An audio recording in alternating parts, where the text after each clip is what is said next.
उत्तराखंड, उत्तर प्रदेश, गोवा, पंजाब और मणिपुर में चुनाव होने वाले हैं। चुनाव होंगे तो स्वाभाविक है कि लोग वोट डालने जाएंगे। मतदान केंद्रों पर सुरक्षा का प्रबंध भी होगा और आप जब वोट डालने जाएंगे तो आप अकेले होंगे। आपकी गोपनीयता, आपके विचार और आप किसे वोट देना चाहते हैं ये निर्णय प्रभावित ना हो, इसीलिए ऐसा किया जाता है। लेकिन क्या आप कल्पना कर सकते हैं कि एक सोशल नेटवर्किंग साइट किसी लोकतांत्रिक देश के चुनाव को हैक करने का दुस्साहस करे? अगर नहीं तो आप गलत है, क्योंकि ऐसा हो रहा है।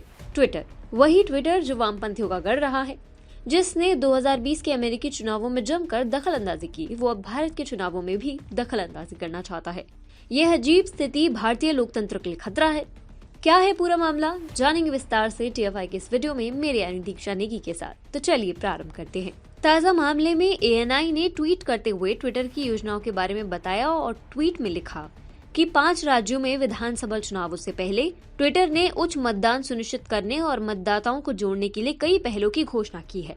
वे भारत के चुनाव आयोग के साथ चुनाव खोज संकेत, कस्टम इमोजी और अधिसूचना अभियान, मतदाता साक्षरता का समर्थन करने के लिए मतदाता शिक्षा प्रश्नोत्तरी शामिल करना चाहता है। ट्विटर ने गुरुवार को 5 राज्यों में आगामी विधानसभा चुनावों में वोट डालने से पहले नागरिकों को सही ज्ञान के साथ सशक्त बनाने के लिए कई पहलों की घोषणा की है। उत्तर प्रदेश, उत्तराखंड, पंजाब, मणिपुर और गोवा में विधानसभा चुनाव 10 फरवरी से 7 मार्च के बीच 7 चरणों में होंगे और 10 मार्च को मतगणना होगी। कुल मिलाकर 690 विधानसभा सीट और 18.3 करोड़ लोगों के लिए चुनाव होंगे। 5 राज्यों में 8.5 करोड़ महिलाएं वोट डालने के लिए पात्र होंगी। अब ट्विटर इनको प्रशिक्षित करेगा। ट्विटर के एक बयान में कहा गया कि चुनाव तब होते हैं जब लोग वोटिंग के बारे में विश्वसनीय जानकारी खोजने, उम्मीदवारों और उनके घोषणा पत्रों के बारे में जानने और स्वास्थ्य नागरिक बहस और बातचीत में शामिल होने के लिए ट्विटर पे आते हैं। सार्वजनिक बातचीत के लिए एक सेवा के रूप में ट्विटर लोगों को सूचित निर्णय लेने में सक्षम बनाने के लिए प्रतिबद्ध है। ट्विटर की पहल एक ओपन इंटरनेट द्वारा संचालित न केवल एक उच्च मतदाता मतदान सुनिश्चित करने के लिए निर्देशित है, बल्कि ये सुनिश्चित करने में भी सहायता करती है कि मतदाता पूरे चुनाव चक्र में शामिल और सूचित हों।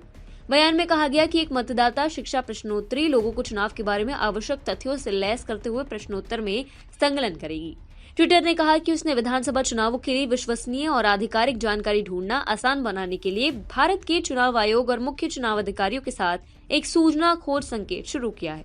अब इसमें जो भय है वह भय खुद अमेरिका से आता है। यही मदद के नाम पर वाम दलों का समर्थन ट्विटर ने शुरू कर दिया था।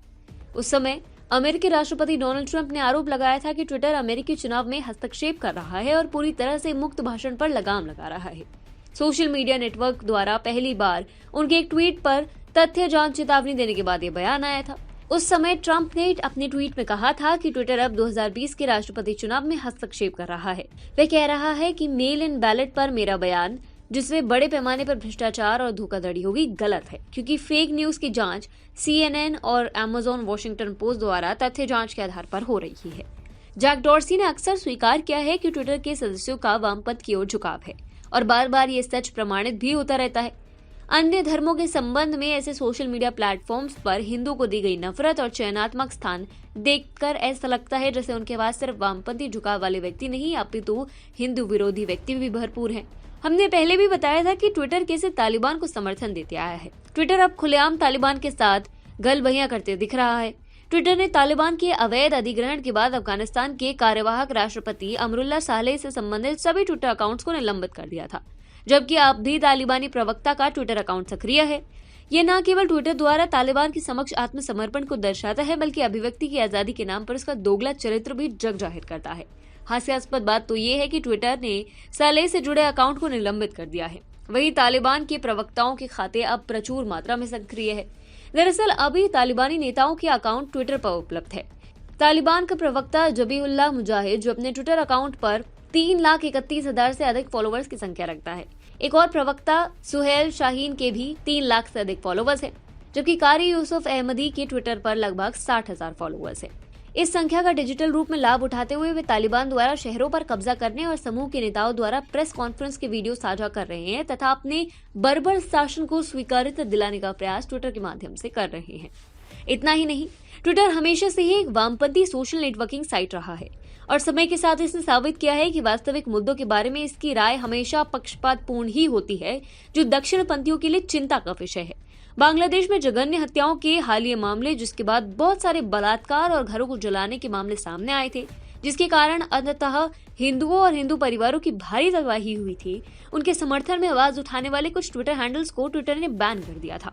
बांग्लादेश के हिंदू ट्विटर के माध्यम से दुनिया भर में सभी लोगों तक बांग्लादेश हिंदू परिषद और इस्कॉन बांग्लादेश के माध्यम से अपनी सच्चाई फैलाना चाहते थे, लेकिन इन दोनों समूहों के आधिकारिक ट्विटर हैंडल को ही अकारण निलंबित किया जा चुका है।